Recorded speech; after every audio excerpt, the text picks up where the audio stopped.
Joshua, since recently you are in charge of photography for Gagosian Gallery. You came on purpose to Paris. So could you speak about your booth? Absolutely. So this year we have a dual focus of photographs that depict inanimate objects that are invested with meaning, still lifes, and also photographs that have arrested the flux of life, and we're calling that life stilled. So we have a overall umbrella title for the booth of Still Life Stilled. We're presenting the work of 17 different photographers. And some were not part of the galleries. Exactly. So it's a mixture of photographers who are represented by Gagosian and also historical figures who we thought whose work dialogue very interestingly with the work of the photographers that are represented by the gallery, and also some contemporary figures who are not represented by the gallery. We just put them all in dialogue. So it's not really a show about the gallery's program as much as it is about photography itself. But you tried to sell also, no? Well, of course we're interested in that as well. Okay. So, but we have it's really a group display, and I think this photograph by Roe Etheridge, Oslo Grace at Willets Point, is emblematic, I think, of the kinds of formal qualities, subject matter qualities that are in this booth. So this picture has it all. So we have this model, Oslo Grace, who has been literally plunked down on this muddy ground. Yes. And she's on this pink mat. She's color coordinated. She has a little kind of miniature Vanitas still life at her hand, and she's smiling, looking partially away from the camera. When was it done? This was done in 2019, I believe. Let's go inside the Yeah. booth. And you have a very interesting Gursky. Yes.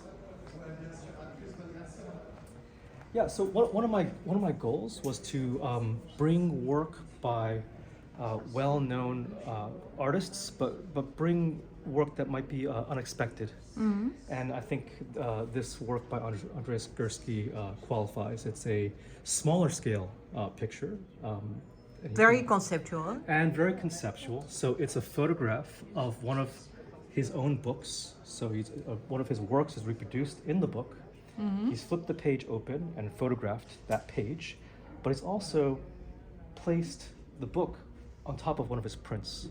And so it's got this sort of meta quality. It's a photograph of a photograph It of a can photograph. be almost a Gerhard Richter, no? Absolutely. Like Uncle Rudy. And then this is a picture called Family Tree by Tyler Mitchell, who's not also not represented by the gallery, but who we worked with before.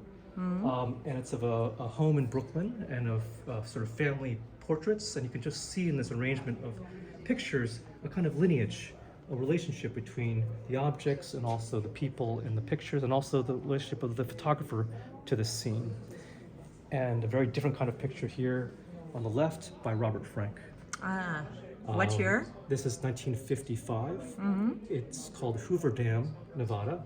So this is a picture that Frank made during his famous cross-country road trips across America that resulted in The Americans.